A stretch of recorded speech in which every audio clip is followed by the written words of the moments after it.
बिस्मिल्लाहिर्रहमानिर्रहीम। अस्सलाम वालेकुम अज़ीज़ तलबा व तलबात। Today 7th of October 2020, class 9th, subject science, topic sound. Dear students, कल के वीडियोज़ में हमने कुछ main point related to sounds पढ़े थे। आज हमारे पास ये क्वेश्चन आ रहा है। आज का क्वेश्चन जो है, how does the sound produce by the vibrating body in mediums reach your air. यानी आज का क्वेश्चन ये है कि जब कभी भी कोई भी चीज़ वाइब्रेट होती है और उससे जो साउंड पैदा होता है वो हमारे कानों तक कैसे पहुंचता है। आज हम इसको डिस्कस करेंगे।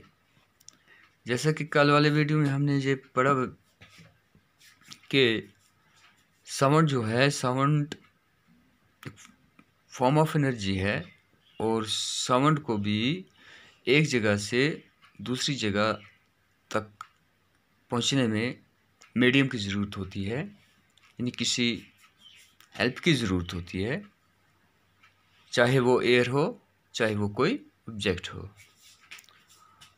तो इसी निस्बत से इस क्वेश्चन का हम आंसर लिखेंगे, व्हेन द वाइब्रेटिंग ऑब्जेक्ट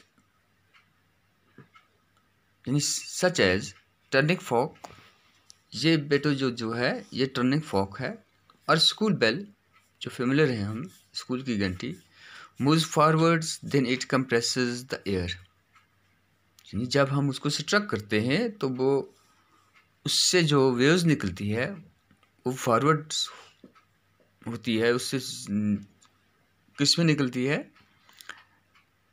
और वो कंप्रेस करती है वो वेव्स किसको, एयर पार्टिकल्स को, lying just ahead of it, which result in the productions of high pressure region। यानी ये साउंड वेव्स किसको डिस्टर्ब करती है, किसको मूव करती है। Sound waves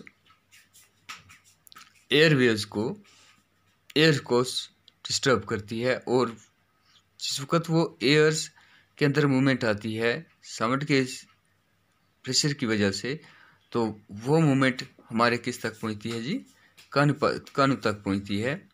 this region is called compression, और इस रीजन को कंप्रेशन कहा जाता है। This pressures moves forward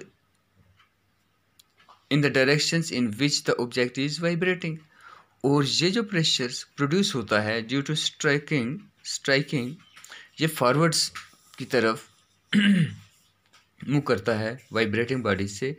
when this vibrating objects move backward, और जिस वक़्त ये वाइब्रेटिंग ऑब्जेक्ट बैकवर्ड की तरफ जाती है, पीछे की तरफ जाती है, then a regions of the low pressure is produce, फिर लो प्रेशर प्रोड्यूस होता है, which is known as रेफ्रैक्शन।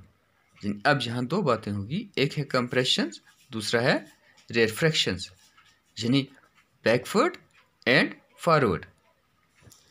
When the operating object rapidly moves to and fro, जिस वक्त ये vibrating object to and fro यानी आगे और पीछे तेज़ी के साथ मूव करती है, then a series of compressions and refractions pulses are formed. यानी ये फॉर्क जो है ये इस तरह से क्या करता है, इसमें के अंदर मूवमेंट पैदा होती है, that is sound waves is produce, और यही साउंड वेव्स होते हैं।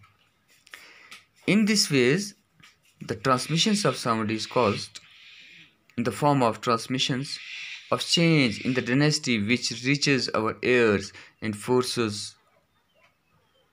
the tympanic membranes to vibrate. This produces the sensations of hearing in us, और इस तरह